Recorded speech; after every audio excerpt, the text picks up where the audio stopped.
to talk to you guys about the masculine wounding today, because masculinity has been this thing that has been so heavily controlled, so heavily fought over and wrestled over for men to turn out the way that the parents want them to turn out.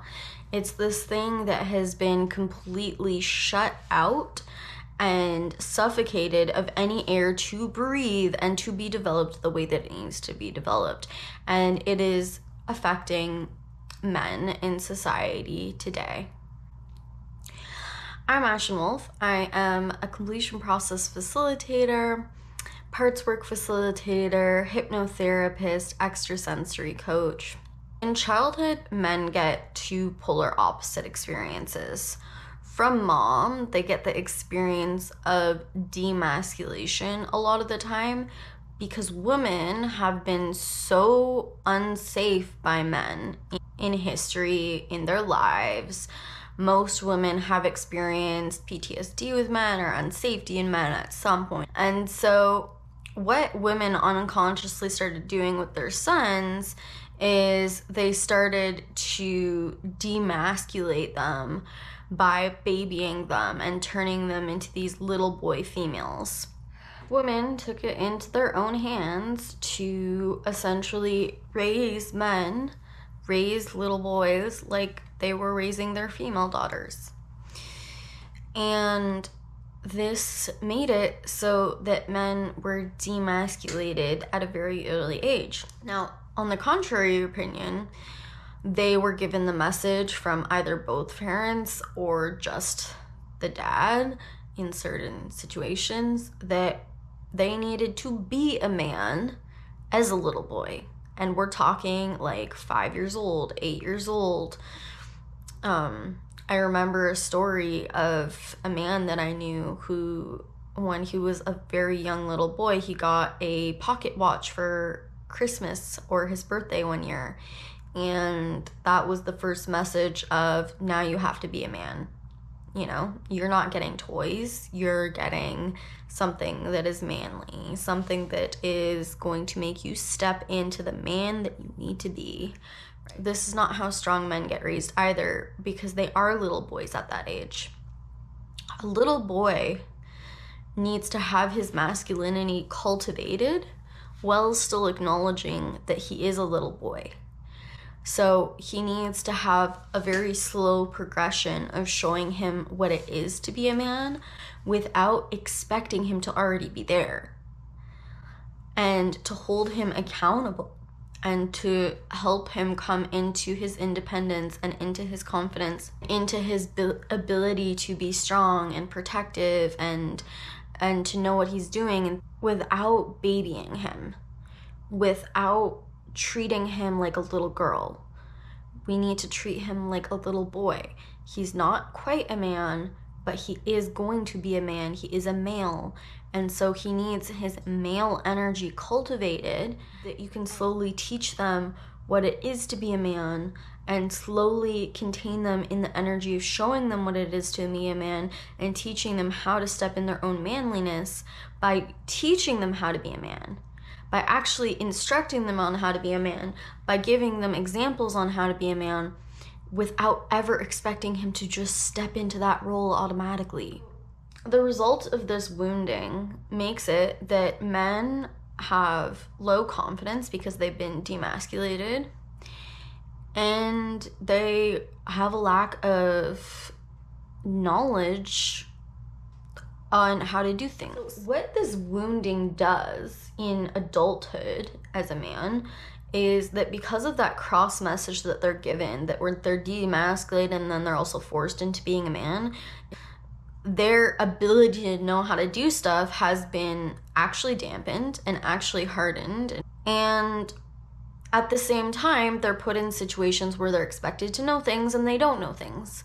So now their confidence is completely shot, and it stops them from trying things in their adult life. It stops them from going from things. It stops them from knowing how to try new things and to have the confidence to do those things. It completely affects their life in this way. Then we have this whole thing about male weakness. Men have been so berated by women and by society about not being able to be perceived as weak in any way, because a part of the divine masculine is to be strong and is to be protective and is to be contained and is to kind of be the leader and the guider. That doesn't mean that they don't have trauma. That doesn't mean that they don't still have little boys inside of them that need a little mommy love sometimes. One of the main needs of a woman is male containment. And it's actually less sexy to a woman, or less of a turn on, or less of what they need if a man goes into their little boy with them. And so then men are even further wounded because they're even given less of an ability to be a human being or have the trauma that they've been traumatized with, because now it's affecting their sex life and it's affecting their romantic relationships. They feel like they can't ask for help. So they're hurting, they're traumatized, they're hurting, they're not doing well, and on top of that, they feel like they can't be weak or ask for help. So we're gonna address these two things. So number one, women, we need to give men a break. We need to let them be a little boy sometimes. Yes, it's sexy for you to have a man not be in his little boy energy. You know, if he's crying or if he's bringing you into his hardships, he's going into his little boy energy with you. And that's not sexy because you need containment and you need guidance. But can you give him nourishment for his little boy sometimes and hold him accountable to go find the right resources to be in his little boy energy with? So for men that need to heal these traumas that happened to them as a little boy, you need to go see a completion process facilitator or a facilitator that can help you be in your little boy energy and help you deal with your little boy needs, right? This is the correct way to get your little boy needs met as a man in manhood, as an adult, is to go see a CP facilitator. And this is somebody that can help you integrate, to see somebody who knows how to hold emotional support, a trained professional that knows how to deal with emotional support needs. It could be a therapist or a psychologist. It could be a somatic therapist. It could be a hypnotherapist. It could be anybody that is a trained professional in the mental health industry that knows how to help you in your emotions, be there in your emotions and make changes in your emotions, and can hold a space for you to be a little boy with them and to fully own being that little boy with that professional in that time, and to not worry about being perceived as less of a man with them at that time. Because this is how you can heal your little boy wounding and then go back to your wife or your girlfriend or your potential sex partners and to be in your manhood even stronger and to have them be even more turned on by you. But you need to give yourself a break, because this is a wounding that all men are experiencing to some different degree. And you're not the only one that is struggling in your masculinity, struggling in your ability to stay in your manhood or to protect women or contain women. You're not the only one out there that is struggling with this. And it doesn't make you less of a man that you have trauma. It just means that you need to heal that trauma, that you need to work and own that trauma. And it's the dichotomy. You are a man. If you have a man's body, you are a man. And it's just the fact, the dichotomy is you need to heal that little boy that comes out that stops you from being a man sometimes, but it doesn't make you less of a man, you know? And you need to see the other values that you hold for women other than being in your manhood. If you struggle with being in your divine masculine and with being in the role as a man, you need to figure out What other values do I hold? Okay, maybe I'm really good at containing women through emotional support. Maybe I'm really good at building things or fixing things. Maybe I'm really good at knowing about health, right? So you need to figure out what else values you hold for a woman instead of just placing all of your worth on how masculine or not masculine you are, and to seek to heal your masculinity, to seek to heal that little boy inside of you that's hurting so badly. A lot of men are struggling in the dating world, and a big part of this is because women are looking for healed divine masculine men, and most of them are not in this state. So if you want to improve your dating life, go see somebody that can help you heal your little boy, help you work with your little boy and give him all the love that he needs, and at the same time help him to cultivate growing into a man in a healthy way instead of with all of this pressure or this demasculation. To have the opposite experience of actually being taught and brought into being a man in a healthy way. So men don't think that they can ask for help. Men don't think that they can get the help that they need because they will be perceived as weak. I was interviewing men on this topic, and every single one of them, their first response to this question was that the fear is that if we ask for help, that it's going to be in a way of dependence. It's going to be in an unhealthy way. The first thing that they immediately went for is, well, asking for help can be unhealthy. It can be a form of dependence, right?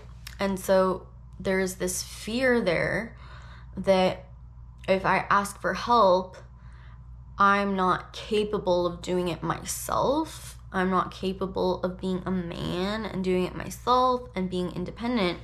And for men, it's extremely important that they feel like they're the leader, that they feel like they're the director, that they feel like they know what's going on.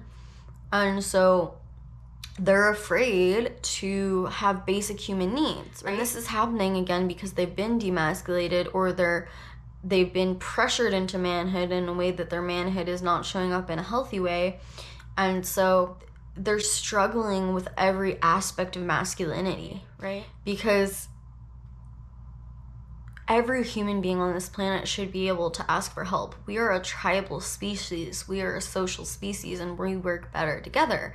And it doesn't make you less of a man to ask for help or seek out help. In fact, it makes you more of a man because you're using your directive energy to seek out the correct resources. But men are afraid to ask for help because they're afraid to feel demasculated. They're afraid to feel like they have to rely on someone else, or they're not good enough anyway, because weakness hurts their ego of masculinity. And so a lot of men are extremely, extremely alone in their reality and in their life because they're not reaching out. They're not showing their vulnerability. They're not showing their pain. They're not asking for help. And it leaves them hurt and alone and isolated. And this is why men have the highest suicide rate, which is pretty sad. Our men are hurting. Our men are in pain. And we need to start seeing all of this pressure and this demasculation that society is putting on them, and instead help them step into what it is to be a healthy man. Because if you were in your divine masculine, you would never be afraid to ask for help. You would never be afraid of being perceived as weak, and you would actually see it as a strength to ask for help. How can we actually help men in this divine masculine wounding? We need to nourish them. We need to nourish their divine masculine. Instead of giving this pressure and this punishment and this you're not good enough energy about making them be in their divine masculine, we need to lift them up, uplift them, give them their confidence back, in a healthy way that says you can do this. And we need to look at what being a divine masculine looks like in our life. Like, what roles would they play in our life, and ask them to play those roles. Tell them what we need, but do it in a loving, nourishing way, in a way where if they can do even a little bit of that, oh, wow, you're being such a man for me, right? Really build them up, really uplift their confidence. Every time they do something that's masculine, really congratulate them on it. Really show them that you're noticing. Really pay attention to what they are doing that is masculine in the right direction, and congratulate the hell out of them, and nourish and cultivate them into the direction of their masculinity in a healthy way, in a soft way, without that pressure or that punishment or you're not good enough, but help hold their hand and lift them up and point them into the direction of where they need to be, in a loving way, in a supportive way.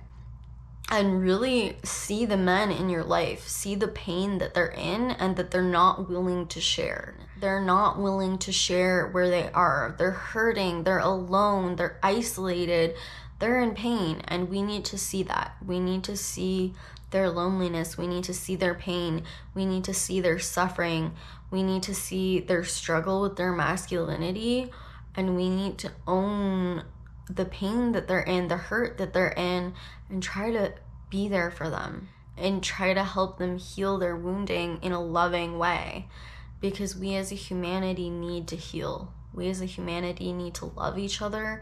We as a humanity need to see each other, to step out of our own bubbles enough to see each other. So if you're a man, I hope this helped you feel validated and understand a little bit more about your wounding, how it's affected you, and what kind of resources you can seek out. And if you're a woman, I would love it if you reached out to the men in your life to see them, just to see where their struggle with masculinity is, to see where their voice is not heard, to see their pain. Thank you so much for watching.